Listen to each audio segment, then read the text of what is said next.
ఎన్నడూ ఆయనకు ఆశ లేదు. అటువంటి మనిషిని పట్టుకొని సిబిఐ ఎంక్వైరీ చేస్తాం, ఇదేస్తాం, అదేస్తాం.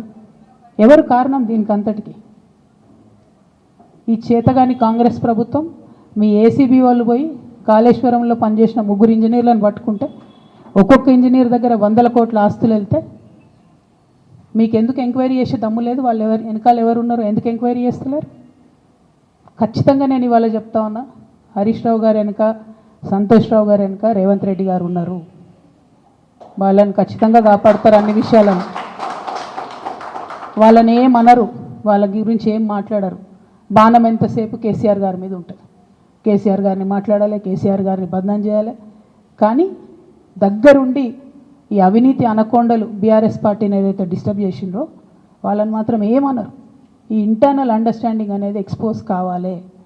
రేపటి నుంచి నేను ఛాలెంజ్ చేసి చెప్తున్నా కదా, రేపటి నుంచి ఏం మాట్లాడతారు తెలుసా? ఈ మొత్తం బ్యాచ్లన్నిటికీ సోషల్ మీడియా బ్యాచ్లు ఉన్నాయి. వీళ్ళందరికీ బాగా చాలా బ్యాచ్లు ఉన్నాయి. వాళ్ళంతా రేపటి నుంచి ఏమంటారు? నన్ను ఒకళ్ళు బీజేపీ ఆపరేట్ చేస్తుందంటారు, ఒకళ్ళు కాంగ్రెస్ ఆపరేట్ చేస్తుందంటారు, ఒకళ్ళు రేవంత్ రెడ్డి చెప్తే మాట్లాడుతుందంటారు, ఇంకోళ్ళు బండి సంజయ్ చెప్తే మాట్లాడుతుందంటారు.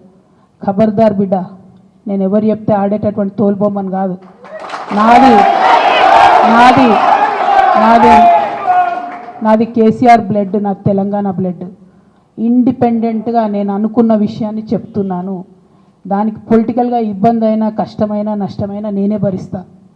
కానీ దేవుళ్ళ లాంటి మా నాన్నను ఇవాళ సిబిఐ ఎంక్వైరీ చేసిండ్రంటే కడుపు రగులుకపోతా ఉంది ఒక బిడ్డగా. అందుకే చెప్తున్నా, ఇన్ని రోజులు చెప్పలే. ఆ మధ్యలో పోయినసారి నా కొడుకు గ్రాడ్యుయేట్ అయినప్పుడు వచ్చినప్పుడు నేను మా నాన్నకు రాసుకున్న లెటర్ లీక్ చేస్తే కూడా ఆ 70, 80, 90 రోజుల నాకు నరకం చూపిస్తున్నారు. ప్రతిరోజు సోషల్ మీడియాలో ఇష్టం వచ్చినట్టు రాపిస్తున్నారు. ఎప్పుడు వీళ్ళ పేర్లు తీసుకోలే, ఇష్టం వచ్చినట్టు ప్రెస్ వాళ్ళకు మాట్లాడుతూ చాలా విషయాలు చెప్తున్నారు. ఎప్పుడు వాళ్ళ పేర్లు తీసుకోలే.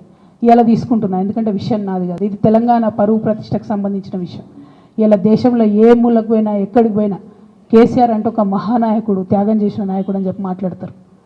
రేపటి నుంచి ఏం మాట్లాడతారు? సిబిఐ ఎంక్వైరీ చేస్తే ఏం మాట్లాడతారు? కేసీఆర్ అంటే సిబిఐ కేసు అంటారు. మా నాన్న పరువు పోతే నాకా బాధ, మీకా? మీకు పైసలు కావాలి కదా, మీకు పేరుతోనేం పని?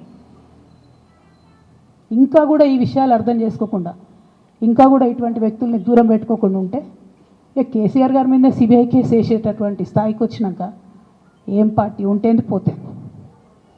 బీఆర్ఎస్ పార్టీ నాయకులు నన్ను తిట్టుకున్నా సరే, లోకల్ బాడీ ఎన్నికలలో నాకు నష్టం జరుగుతుంది అనుకున్నా సరే, మా నాన్న మీద సిబిఐ ఎంక్వైరీ పడ్డాక ఏమైంది? తొక్కల ఎలక్షన్ ఒకటి గెలుస్తారు, ఒకటి ఓడిపోతారు.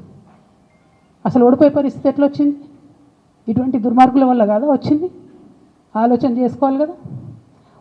అంటే నా దగ్గర పైసలు ఉన్నాయి, టీవీలు ఉన్నాయి, సోషల్ మీడియాలు ఉన్నాయి, ఏటు పడితే అటు మాట్లాడతామంటే తోలు తీస్తాం చెప్తున్నా నేను. గీత గీసుకుంటాం బిడ్డ. మీరు ఒక్క కమెంట్ పెడితే మేము 10 చేస్తాం. ఏది పడితే అది మాట్లాడచ్చు సోషల్ మీడియాలో అనుకుంటూ చూసుకుంటూ ఊరుకుంటున్నా.